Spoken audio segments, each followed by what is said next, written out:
guys, today I want to talk to you guys about having an Ironman mentality and how to win the race against yourself. You know, with all the changes happening in this world, with the pandemic, with politics, with losing people, people really even trying to find themselves, right? Trying to figure out, who am I? Where am I going to go? Life is about adapting. Life is about resetting, and life is about having like a pure level of mental fitness. And when I thought about like, who am I going to bring on? Who can I talk about mental fitness with? Of course, I'm going to have an interview with my brothers who are both recently retired Green Berets and their buddies, but David Hill came to mind. Why? Because first of all, he and I share our journey of doing a full Ironman. What's an Ironman? An Ironman is 140.6 mile, a 2.2 mile swim. What's the race, David? So just an FYI, I'm not sure, you probably didn't know this. I have not done a full Ironman. I'm about to do my second half in May. So I guess if you put them both together, it's a full, but it's not a full. So for some reason, I thought you did a full, but that's okay. Right. I've done a full. And possibly in the future. Yeah. So, you know, the funny thing with Ironman races is now that you've done a full and I've done a half, you probably think I'm a deadbeat, right? That's how the Ironman community thinks. Like, well, you know what? You haven't done a full, so you're not really there yet. No, here's the funny thing. I was going to actually ask you, okay, let's talk about the distance in both, okay? Because either way, anybody doing an Ironman is a badass, okay? Yeah. In any true sense of the form, right? A full Ironman is 140.6 miles. It's a 2.2 mile race, 112 mile bike ride, and a marathon is a 26.2 mile marathon. And the half Ironman is, David? It's half the distance, yeah. 1.4 or what is it? No, it's 1.2 because the full's 2.4. Yeah. So it's a 1.2, 56, and then a half marathon. Yes. Yeah. So what's great about Ironman is, you know, they say that life, and you probably can agree with me, David, a lot of people go, oh, life is a race, life is a marathon. And now that I've done several triathlons and a half and an Ironman, life to me is not a marathon. Life is a triathlon. In order to win the race against yourself and win the race against life, you have to master many, many disciplines. And that, like, I mean, it reminds me of your podcast, Path to Mastery. Can you agree that in life you have to master several disciplines? And what are your thoughts on that?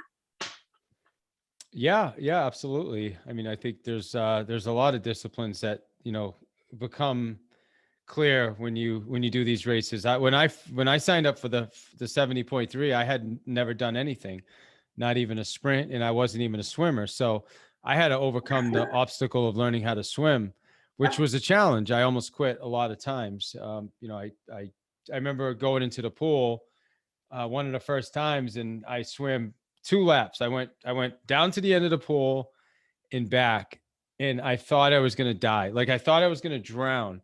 So in my mind, I said, in order for me to do this race, I have to go back and forth 76 times.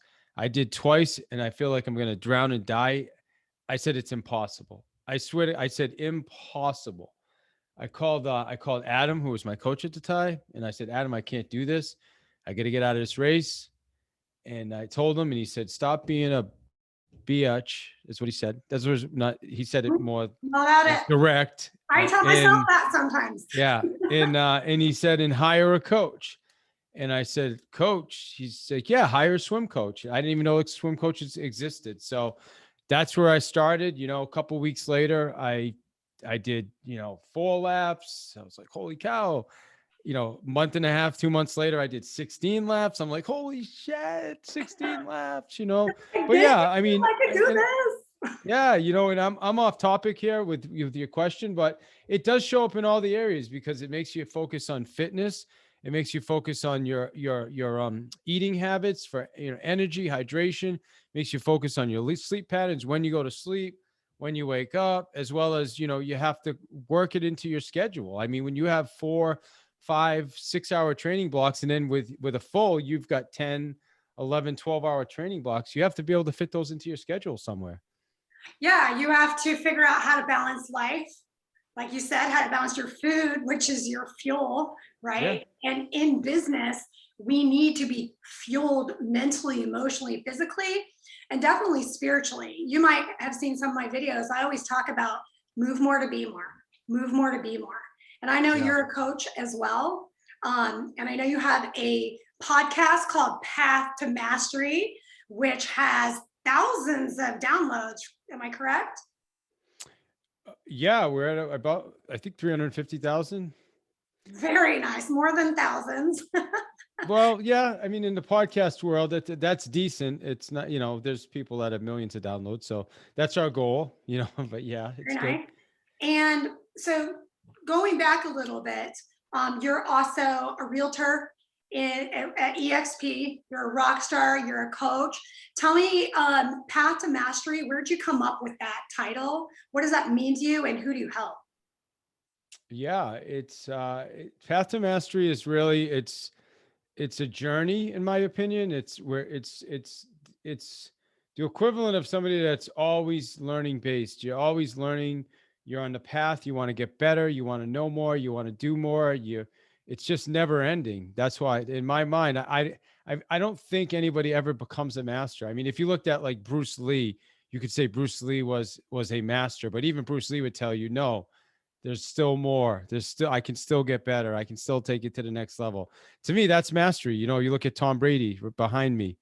He's, you think he's done? No, no way. I mean, he's the greatest of all time. Probably no one else has touched his record. And I wouldn't be surprised if he does it two or three more times, because Yeah, that's how he's wired. He's not satisfied. He no. wants more. He wants better.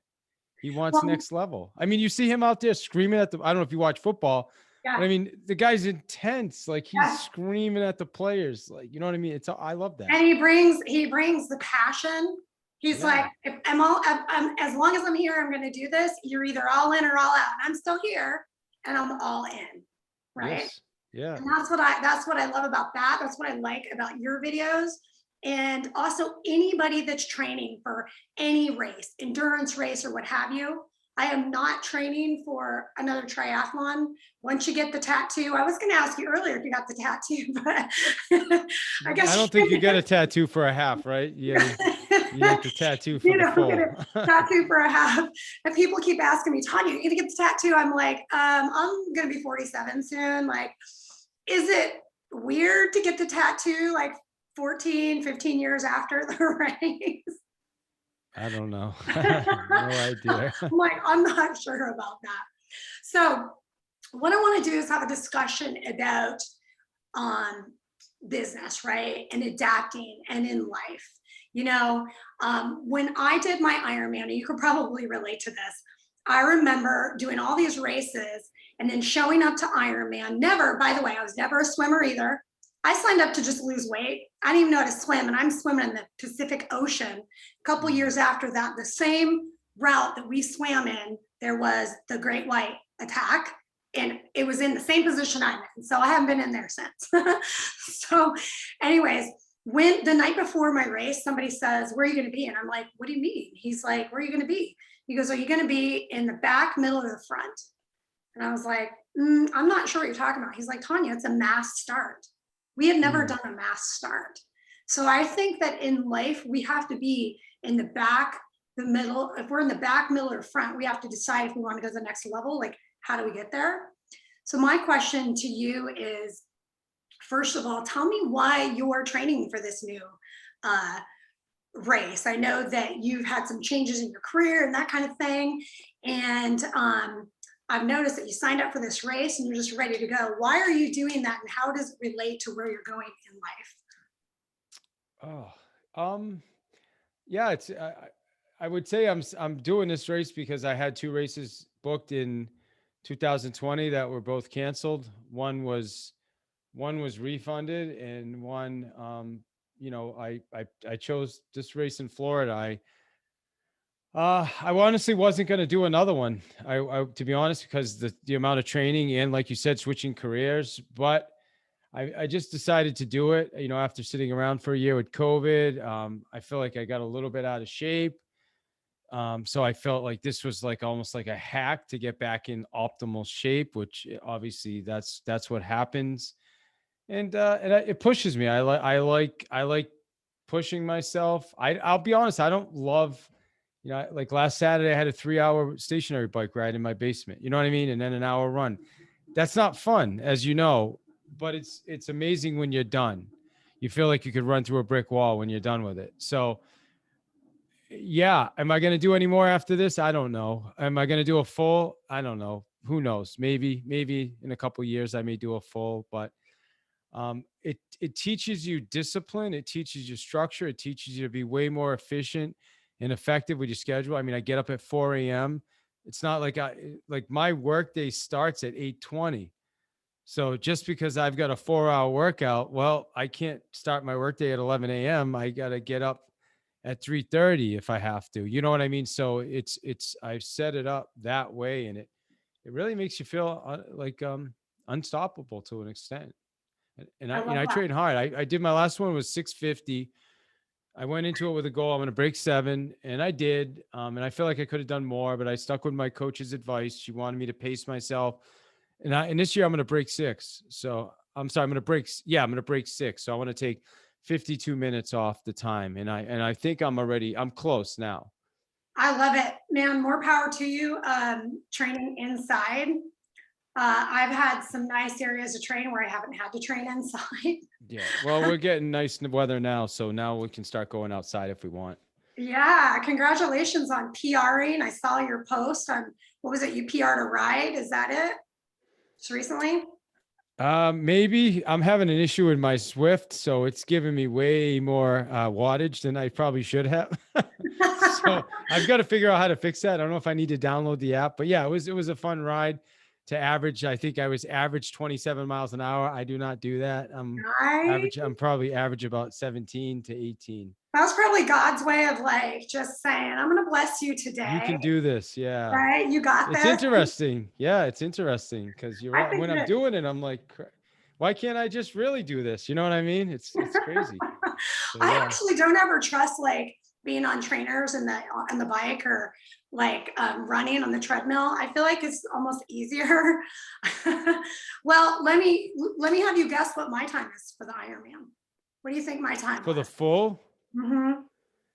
You'll be impressed. uh 13 and a half, No, one more guess. lower or higher? Higher. Oh, higher. 14 and a half. No. So the Ironman is a 17-hour cutoff. Yep. All right. Yeah. So I don't know. My I'm thinking cutoff was I did 7, less than 7 for half. no, So, my cutoff was 16 hours and 41 minutes. okay. I almost DQ'd. It Oh, wow. was 105 heat. But guess what? Oh, I you finished. finished. And that, Congratulations. thank you. And that race, I believe, over 18 pros didn't finish. So I'm like, hey, I finished. But just like you, I wanted to quit. And you talked about discipline and you talked about developing these habits. You know more than anything, just like me, is you train for these races. You have to have the discipline and you have to have the habits. But then race day comes, right? And you're Mm. kind of scared out of your mind. Like I was scared out of my mind every single race because I'm a basketball softball player. I'm like, I just want to lose weight. I don't even care about beating anybody. And that's what I like about triathlon. It is the race against yourself, right? You're not on a team. It's team me, myself, and I, right? Which means you don't have anybody in your ear going, let's go. All the demons are going, you can quit. You went further than anybody else. You showed up, right? Have you ever been scared, like you train, you're mentally prepared, and then race day came or the day before race day? Did you ever go, I don't know if I could do this? And if you Yeah. did, how did you talk yourself out of it? So I'm super competitive like that. And when I did my race, I was part of a group, a CEO group, and there were four people all that had never done races before that signed up with me. There were 5 of us total. And then Adam finished 42nd out of like 2,000 people, just to Oh tell my God. you his level. And then another guy on our team finished eighth overall. Wow. Yeah, it's insane. Well, we use QT2 for training. Like they're one of the best coaching companies Oh yeah. in the planet. But anyway, so it was funny because I came in 40. I was second place. Well, I was third place because of the guy that finished eighth. But he didn't really train with us. He was just part of the QT2 team. Yeah. But out of the 5 of us that trained together all the time, I finished ahead of all those guys. And I Nice. loved it. I could rub it in because those guys, a lot of them were half my age. Oh, nice. And I still finished. 45 seconds though was my gap over this kid. What's it? Gosh, I can't even think of his name now. Because it was so funny because he came in before me, like he finished the race before me, but my time was still better because he started the race before me as well. So he Oh, was yeah. all smiling and same. Yeah, so he was all smiling and everything. Yeah, we were super competitive. And then you look at your Go, splits and times. so then I've always talked shit after that. But after, That's the so best. what happened was I did my first sprint race out in Ellington, Connecticut, and I had never. That was my first race. It was a 600-meter swim, and I was nervous with the swim. I was swimming in the pool. I'd done the distance a couple times in the pool, so I was ready to go. I went out, and it was a group start. So I swam. I stayed with the group, and at about 100 yards out, I got tired. I got really tired. I went out way too fast, and I started to panic. And when I started to panic, I knew enough to go on my back, and I was like breathing heavy. And I called they got the kayaks. I called the guy in the kayak to save me, and I was gonna do the shame, go back. And I looked at the shore and I realized my wife and my daughter were standing at the shore, and I was just like, there's no way I'm quitting. There's no way I'm quitting. And I caught my breath. The guy in the kayak's like, you all right? You sure? You good? I'm like, yeah, I'm good. He's like, all right, I'll follow you for a while. And I just started swimming. And I was the last person out of the lake. You can ask my wife. It's so funny. I was the last one out of the lake. That was on a sprint. And you would have thought I won the friggin' race. Like I was so pumped because I didn't quit. And my wife's like, dude, like get on the bike. Like, what are you doing? I'm walking around. I'm like fist pumping. It was crazy. But because the fact that I didn't quit, the fact that, although I got tired and I panicked a little bit, I caught I got my composure back and I finished the race. It was a huge breakthrough for me, It was a massive breakthrough. Yeah. So something similar happened in the race at Lake Placid as well, where I started getting a little tired. There were people, you're bunched up. So there's people kicking me and there's people's arms. That's where you really can drown. And I started to panic a little bit, but then I remembered the other race and I just got my composure. I stuck with it and I just kept going and it was amazing. So those little moments, sometimes that's the moment of growth right there. Yeah, that is when like actually when you have those wins and you're having a hard time in life or in your business, you're like, wait a minute, this is nothing compared to what I put my mind and my body through. Like, I got this. And that's a hack that I do. I speak out loud. I'm like, you got this, Tanya, you got this. And people are like, looking at me and my Ironman, all these people are looking at me and I'm singing. I'm like, all right, let's go. And the thing about, let me just tell you something funny. The thing about coming in last, I mean, I'm sure you can appreciate this. I didn't finish the race last. I just came out of the lake last. But I wasn't last in the race, but I came out last of the water. I had the same feeling finishing the Ironman last.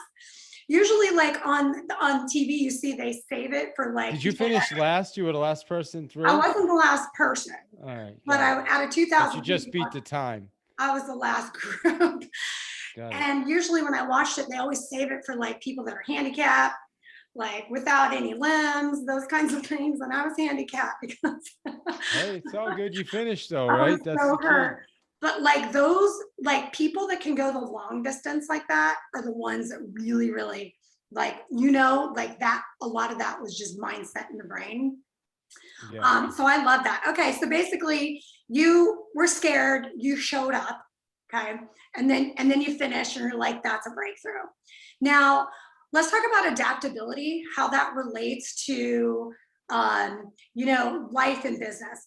I don't know if you've had this happen, but every single one of my races, something went wrong. Okay. Which means I showed up for my half Ironman and it was raining buckets and I had my contact lodged in my eye, the bike ride and the run. The day of Ironman, it was 105. My flat tire, I had a flat tire, and the Olympic distance and the half, I also had a flat tire, and the waves were huge. Like they were fine the next day, or the day before. You know, life is about adapting, and I truly believe people that adapt quickly and realize that life is not always going to be the same are the people that win at life. Talk to me about how your experience with your races, if you have any, on how you had to adapt and how you've used that into your business, and what advice would you give people? I've been fortunate so far with the races, knock on wood or something. I haven't had a flat. I haven't had any challenges like that. I know some other people who have. Um, I mean, for me, it's all here. It's all in here, right? It's that's the challenge I'm dealing with. Is, you know, somebody gave me some really good advice before the race. I think it was my friend Andrew. He's done Kona Yeah. twice, so he's a big time And Kona, for those that Ironman. are listening, Kona is the Super Bowl of Ironman. Yeah. Yeah. So that's the level he was at. And one thing he said to me is he said, just don't ever stop moving. That's it. He said, Yeah. no matter what you do, don't stop moving. Yeah. Even if you have to like fast walk, just don't stop moving.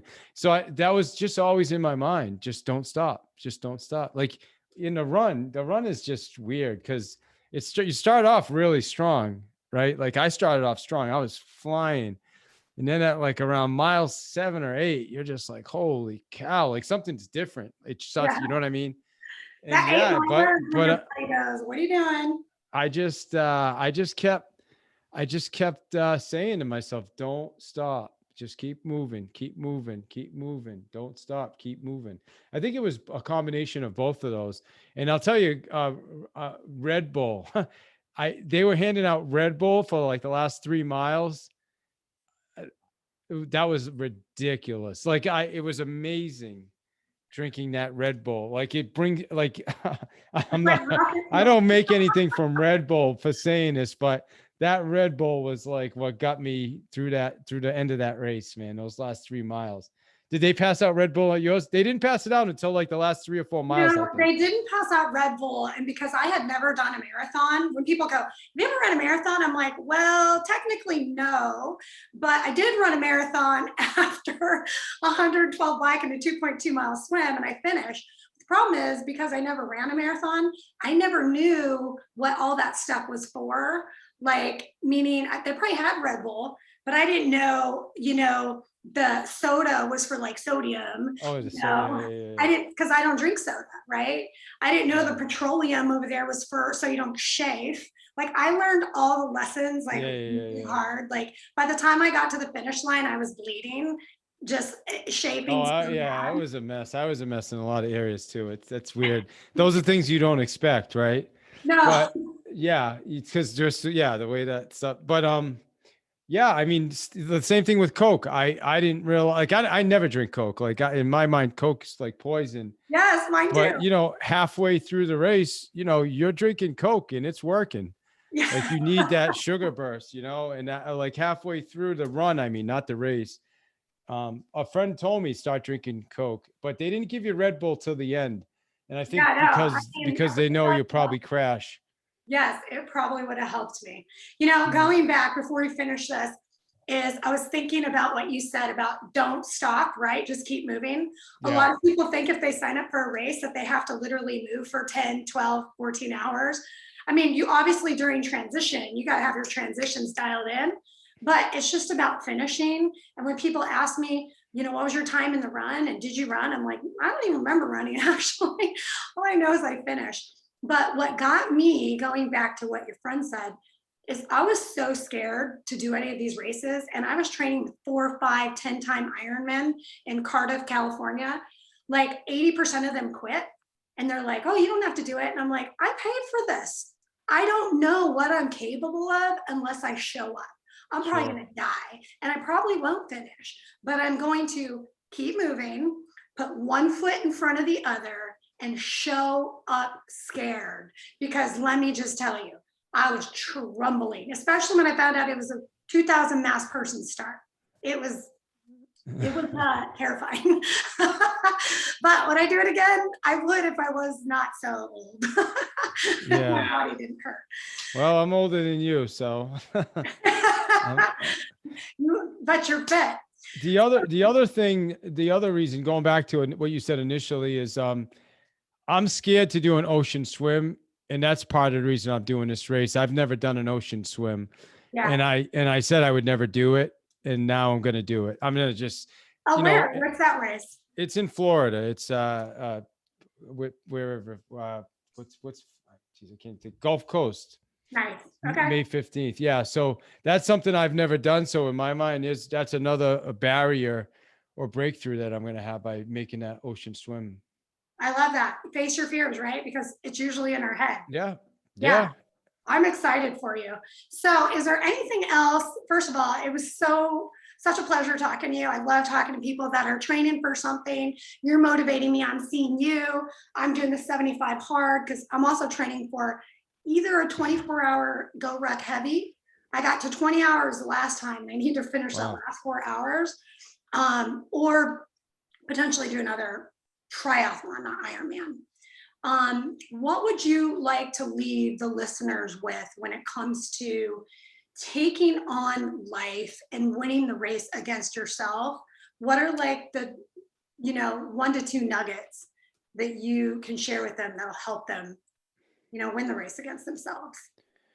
Yeah, I would say one of them is what we talked about a little while ago, the don't quit or just keep moving. I think that's a great metaphor for life, for business, whatever you do.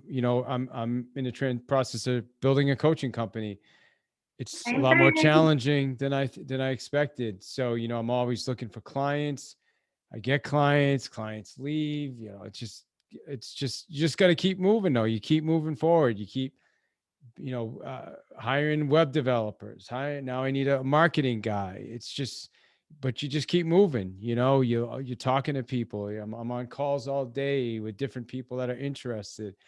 It's just like selling real estate. I mean, to an extent, you just keep moving forward. There's lead generation, but you can't stop. I can't get complacent. I can't say, oh God, this doesn't work. And, I just got to keep moving forward. I think that's one. And then the other one is we're so much more capable of what we believe. I truly believe that, like I said, if I go back to that pool in Ellington, Connecticut, man, I showed up there. I didn't know how to swim. I mean, I could get across the pool, but Mhm. I didn't know how to swim. I mean, you see me swim now. Yeah. I still I've taken at least 15 minutes off to swim, if not more. I love it. So, yeah, but the reason that I'm there is because I've been swimming 3-4 times a week for, except for during COVID.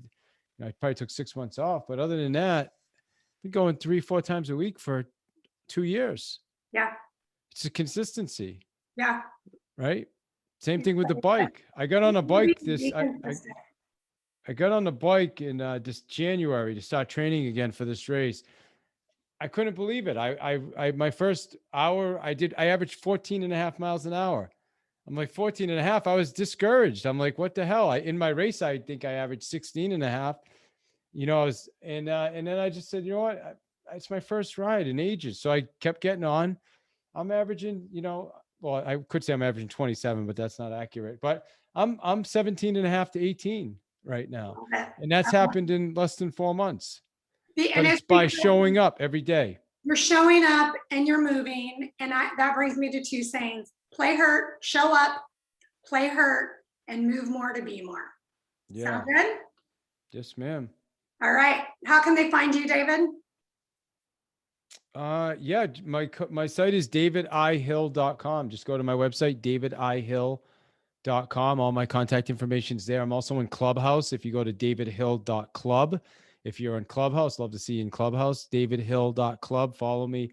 I do a couple events every week in Clubhouse, and yeah, just that's a great. Find me on social media. I'll have to pop on there. You can find me on social anywhere, Movement Leadership Group at gmail.com. And we look forward to, I'll see you on the next call, David. And thank you so much for this interview. Yeah. Thank you. I appreciate you. Thanks for doing this. Thank you. Bye-bye.